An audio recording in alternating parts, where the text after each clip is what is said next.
Usap-usapan ng mga merits ang pag-unfollow raw ni Catherine Bernardo sa kapwa kapamilya star na si Andrea Brillantes. Napaulat ng entertainment site na Fashion Police ang tungkol dito kaya agad na nalaman ng mga netizen at dinouble-check ang kani-kanilang IG accounts. Kapag tiningnan ang following list ni Catherine ay hindi makikita ang account ni Andrea na Blythe.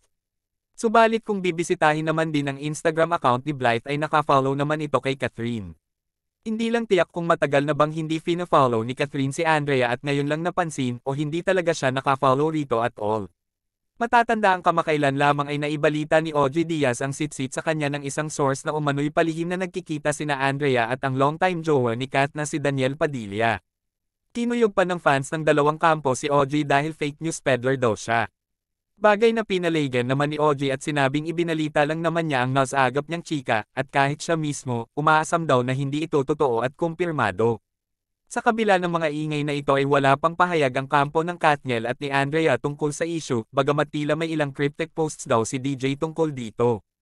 So ang tanong ngayon, may something nga bang naganap sa pagitan ng Katniel at ni Blythe?